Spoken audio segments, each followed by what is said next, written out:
오늘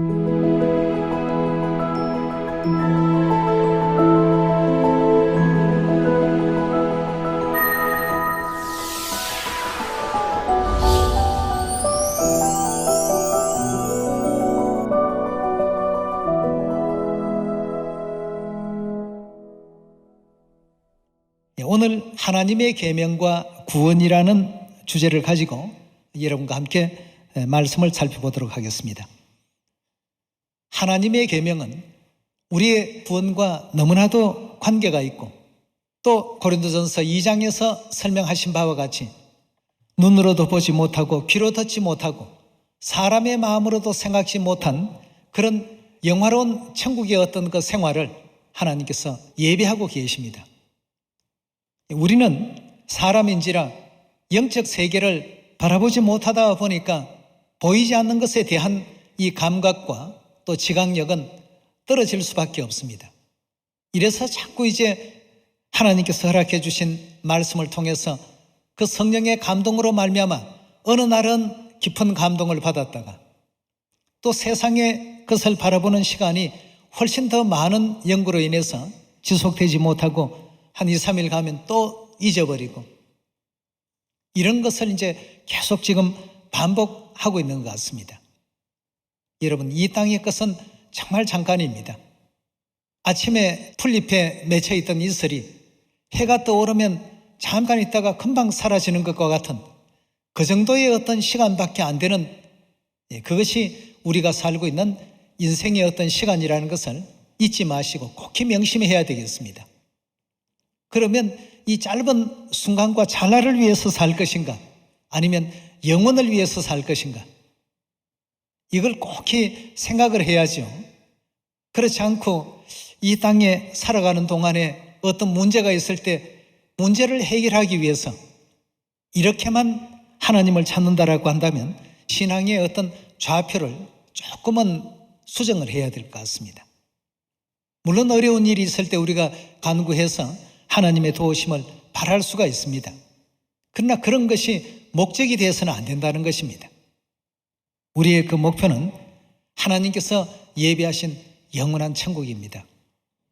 우리의 본질을 회복하고 영원한 천국에서 세세토록 하나님을 모시고 영생과 복락을 누리게 해주신다고 하셨는데, 영생과 복락을 누리는 그 생애가 이 땅에서처럼 고단하고 슬픔이 많고 아픔이 많은 이런 어떤 시간이 아니라 날마다 기쁨만이 넘쳐나는 그런 은혜의 그 시간을 우리에게 허락하신다고 하셨고요.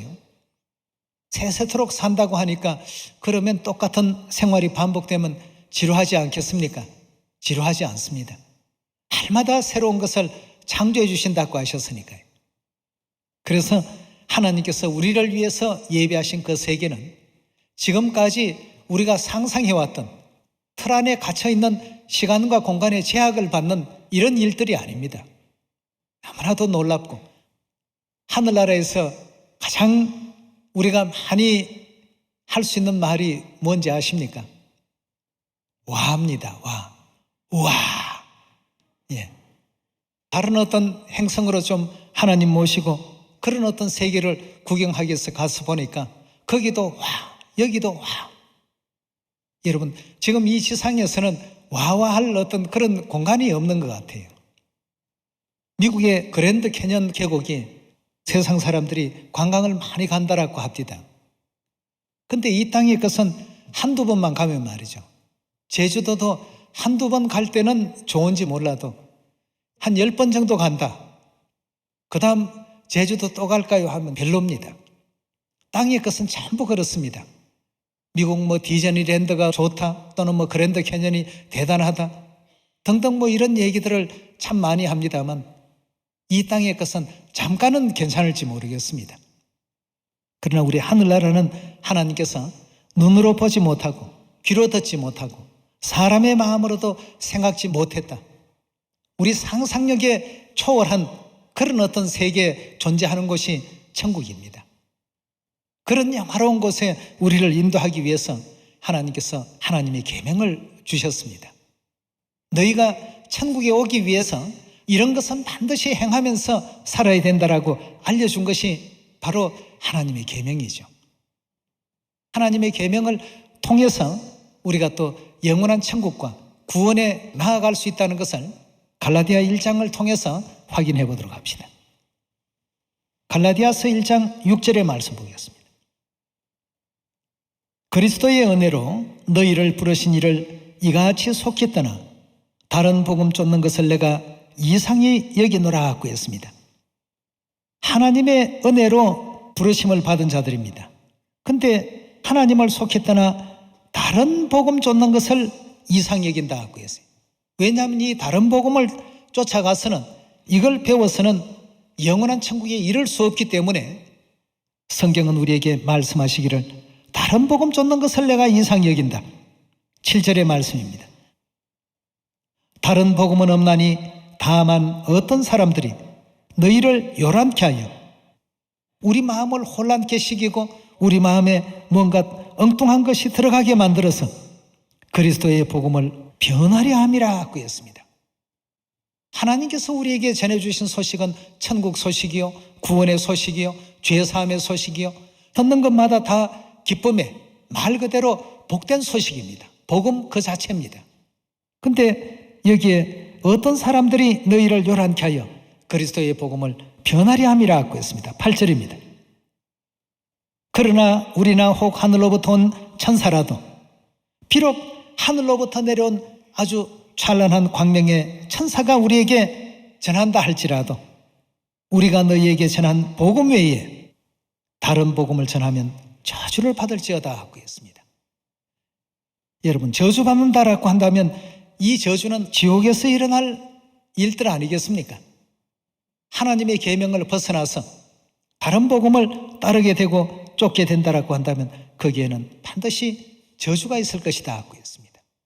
하나님께서 우리를 위협하고 겁박하기 위해서 이런 말씀을 주셨겠습니까? 이게 사실이기 때문에 하나님의 성령의 감동함을 입은 선지자들로 하여금 이 내용을 기록하게끔 하신 것 아니겠습니까? 절대 이런 길로는 가지 말라 말이죠. 이런 모든 영적 세계의 것이 육신을 선 우리 눈에는 보이지가 않습니다. 보이지 않기 때문에 날마다 성경에 창념하라, 날마다 성경의 가르침대로 살아가라. 그러면 순간과 이 찰나의 시간이 지나게 되면 영원한 어떤 시간이 도래하게 될 때 왜 하나님께서 이런 계명을 주시고 이런 길로 가도록끔 인도하시는가를 너희가 잘 알게 될 날들이 반드시 오게 될 것이다. 그래서 다른 복음은 없다라고 하셨고, 다른 복음은 없다라고 하는 것은 다른 방법이나 천국으로 오는 다른 길을 하나님께서 만들지 아니하셨다는 뜻 아니겠습니까? 근데 다른 사람들은 이런 어떤 방법 제시하고 저런 방법 제시하고 하나님이 아닌 엉뚱한 자들이 와서 내가 그러라 하고 엉뚱한 얘기를 하고 이런데 자꾸 이렇게 마음이 끌려서 미혹이 되어서는 결단코 아니 되겠습니다. 9절입니다. 우리가 전에 말하였거니와 내가 지금 다시 말하노니 만일 누구든지 너희의 받은 것 외에 다른 복음을 전하면 저주를 받을지어다.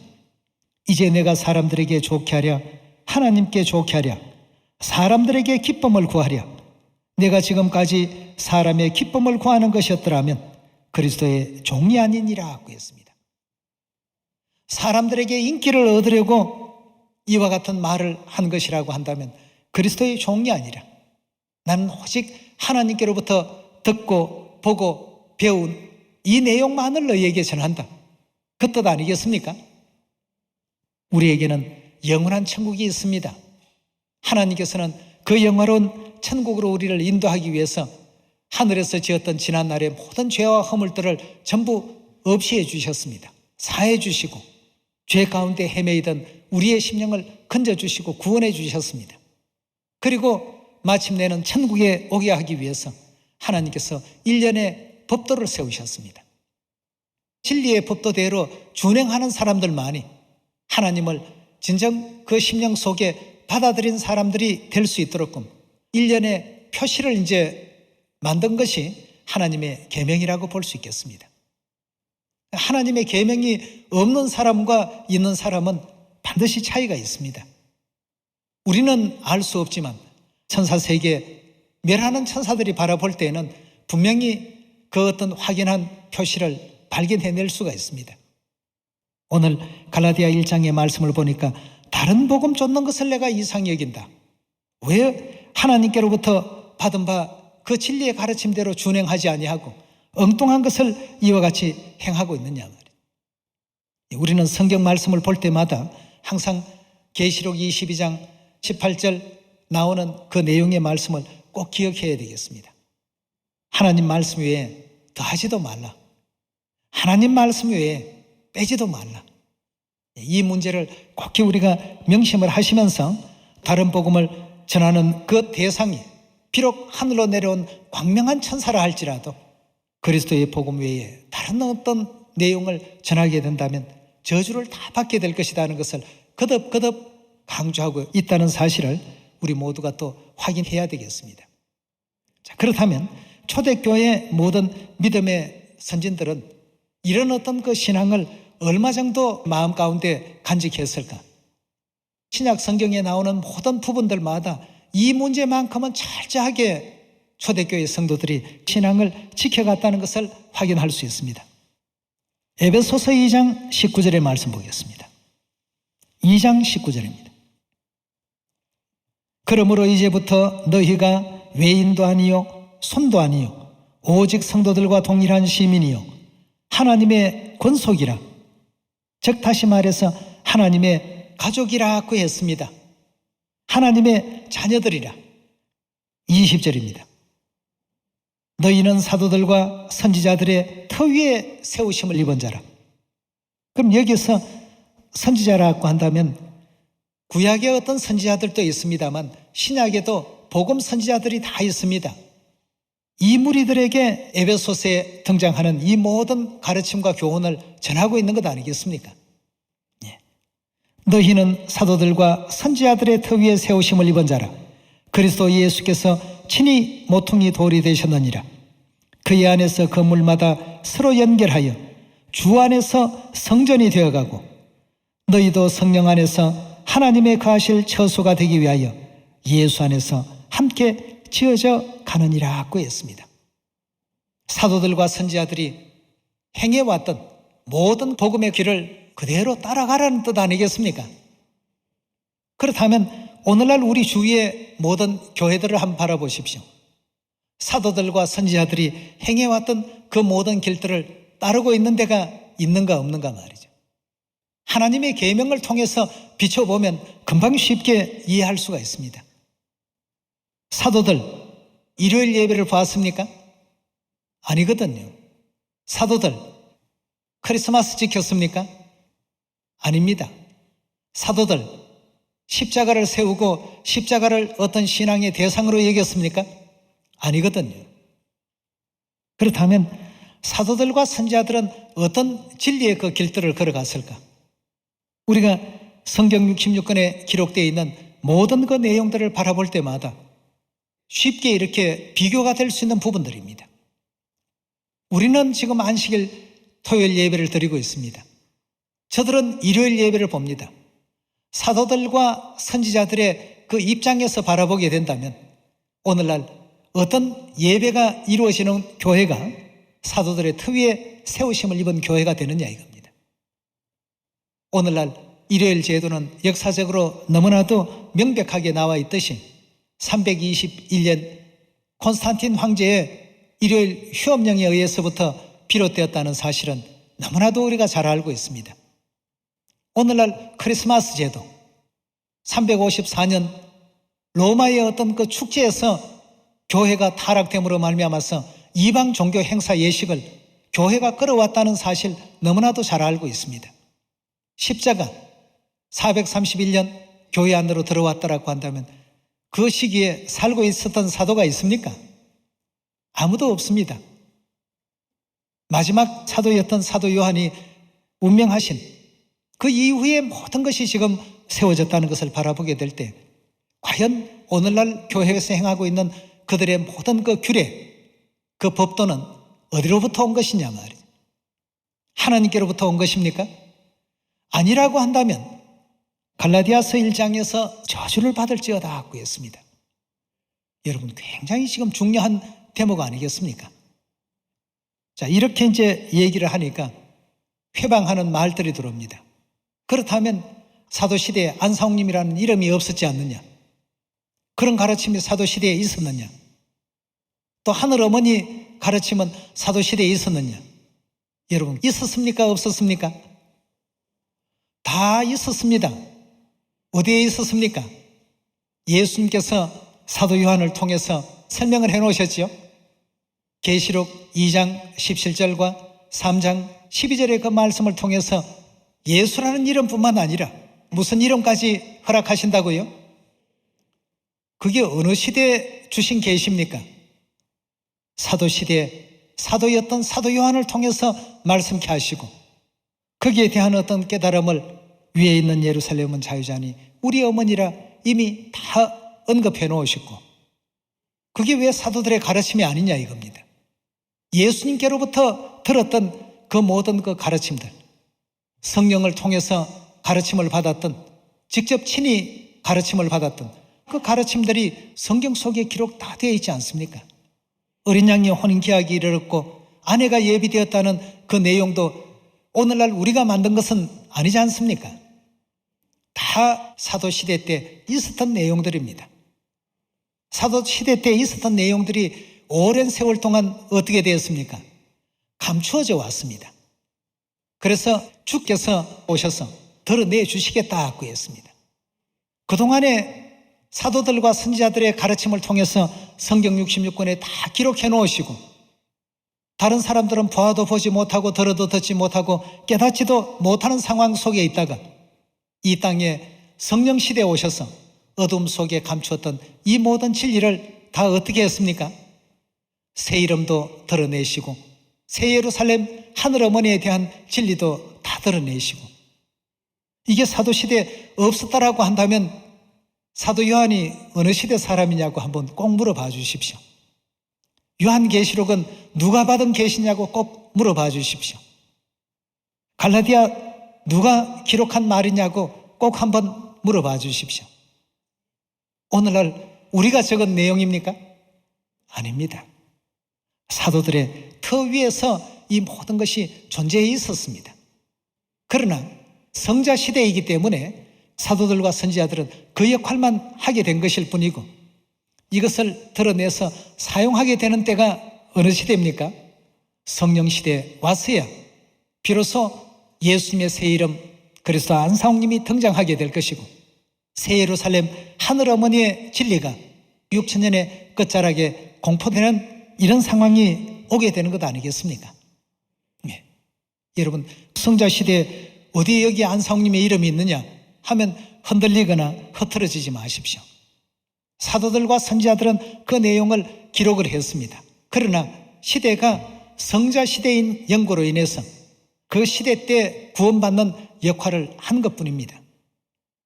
오늘날 우리는 성령 시대에 살고 있습니다. 예수님께서 알려주신 예수님의 새로운 이름을 사용하는 시대에 우리가 살고 있습니다. 또한 예수님의 새 이름으로 이 땅에 오셔서 우리에게 또 전해주신 새 예루살렘 하늘어머니를 지금 믿고 있습니다. 이 모든 것은 이미 사도시대 때 하나님께로부터 다 허락받은 내용들입니다. 이미 사도들의 터전에서부터 시작된 것이 아니고 무엇입니까, 여러분? 이 모든 진리는 이미 사도시대 때 하나님께서 다 허락해 놓으신 진리입니다. 여러분들 마트에 가서 음식물을 사다가 냉장고에 넣어놓으면 그날 즉시 다 먹어버립니까? 물론 식욕이 왕성한 분들은 그날 다 끝낼 수가 있을 것입니다. 열흘 뒤에도 꺼내 먹기도 하고 한 달 뒤에 꺼내 먹기도 하고 냉동고에 넣어서 녹여서 또 사용하기도 하고 사온 날짜는 다 같은 날입니다. 그러나 사용하는 시간은 어떻습니까? 성자시대 때 사용할 부분은 성자시대 때 다 활용했습니다. 그러나 성령시대에 사용할 부분은 이 성령시대에 사용합니다. 요한계시록 열어보겠습니다. 요한계시록은 누가 누구에게 주신 내용입니까? 1장 1절에 보도록 합시다. 예수 그리스도의 계시라. 이는 하나님이 그에게 주사 속히 될 일을 그 종들에게 보이시려고 그 천사를 그 종 요한에게 보내어 지시하신 것이라고요. 요한은 초림 때 있었던 사도입니다. 그 사도 요한에게 하나님께서는 지금은 예수님의 이름을 쓰지만 이후에는 나의 새 이름이 서임받게 될 것이라는 것을 일깨워 주십니다. 3장 11절 말씀 보겠습니다. 요한계시록 3장 11절의 말씀 보시면 내가 속히 말이니 내가 가진 것을 굳게 잡아 아무나 내 멸류관을 빼앗지 못하게 하라. 이기는 자는 내 하나님 성전의 기둥이 되게 하리니 그가 결코 다시 나가지 아니하리라. 내가 하나님의 이름과 하나님의 성 곧 하늘에서부터 내 하나님께로부터 내려오는 새 예루살렘의 이름과 나의 새 이름을 그 위에 기록하리라 하고 했습니다. 예수라는 이름 외에 나는 새로운 이름을 갖게 될 것이다 말이죠. 그럼 구원받은 그 백성들은 나의 새 이름을 통해서 구원을 받기 때문에 이기는 자라고 이렇게 표현을 했습니다. 끝까지 믿음을 굳건히 지켰던 이 사람들에게는 나의 새 이름이 그 위에 전부 하나님께서 기록되게 할 것이다 말이죠. 2장 17절에도 우리가 잘 아는 말씀입니다. 2장 17절의 말씀. 귀 있는 자는 성령이 교회들에게 하시는 말씀을 들을지어다. 이기는 그에게는 내가 감추었던 만나를 주고 또 흰 돌을 줄 터인데 그 돌 위에 새 이름을 기록한 것이 나니 받는 자밖에 그 이름을 알 사람이 없느니라 하고 했습니다. 이기는 자는 어떤 자들입니까? 쉽게 표현하면 구원받은 자들 아니겠습니까? 구원받은 자들에게 하나님께서 새 이름 다 허락하신다고 되어 있습니다. 근데 오늘날 세상 교회에서는 새 이름 압니까? 모릅니까? 모릅니다. 이사야 선지자는 내 백성이라면 내 이름을 알리라고 했습니다. 근데 이름도 모르면서 하나님 백성이라고 얼마나 자처하는지 모릅니다. 초대교회 당시에 이미 하나님께서는 세상 끝날까지 있을 진리에 대한 걸 전부 다 넣어 놓으셨습니다. 그리고 두 번째 오셔서 다 드러내 주셨습니다. 이것부터 우리가 올바르게 이해하시게 된다면 오늘날 왜 우리가 아버지 하나님, 어머니 하나님을 믿고 또 그리스도 안상홍님 이름으로 기도하며 시원해서 즐거운 마음으로 예배를 하고 있는지 사도들의 터 위에 우리 교회가 세워졌기 때문입니다. 안식일과 유월절은 얘기하기 자신이 있는데 아버지 하나님, 어머니 하나님에 대한 이 내용은 자신이 없는데 여러분 우리가 없는 내용을 가지고 얘기하는 거 아닙니다. 진리는 진실된 어떤 내용은 진실되게 밝힐 필요가 있습니다.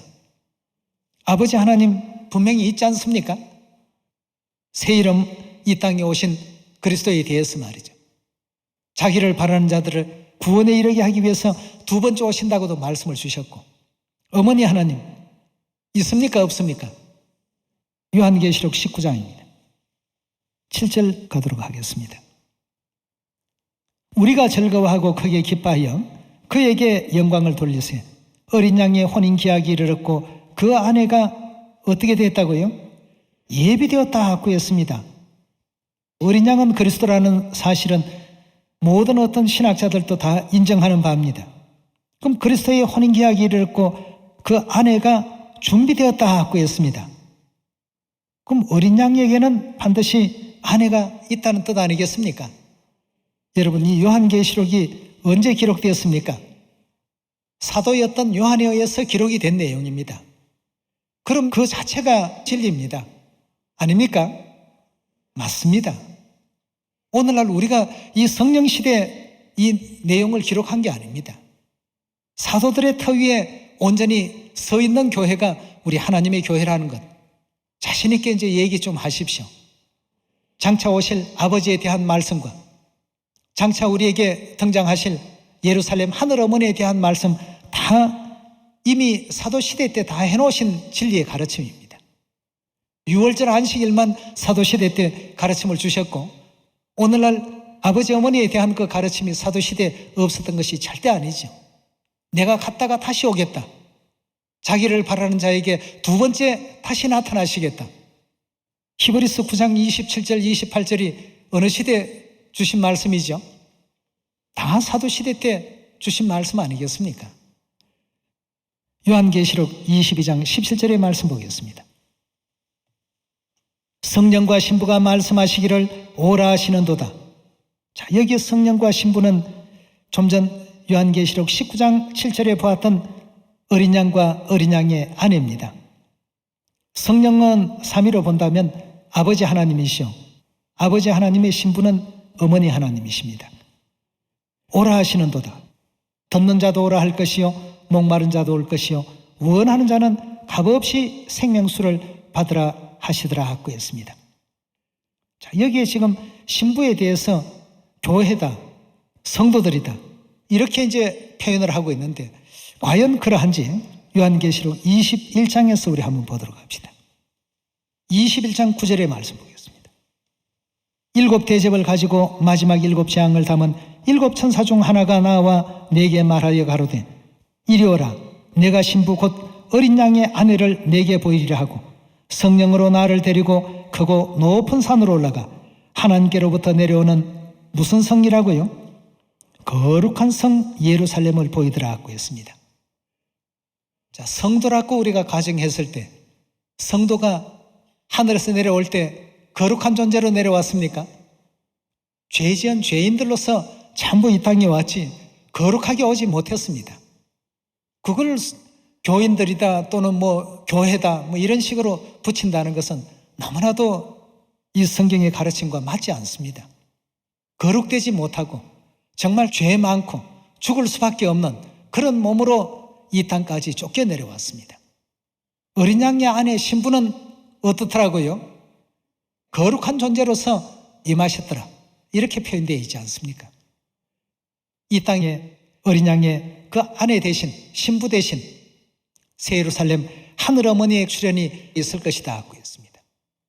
우리에게 또 일깨워 주신 이 진리의 말씀을 이 시온 안에서 굳건히 우리가 확신을 하시고 영원한 천국 한 사람도 잃어버리지 않는 여러분 꼭 되시기를 거듭 부탁드리면서 말씀 마치도록 하겠습니다. 감사합니다.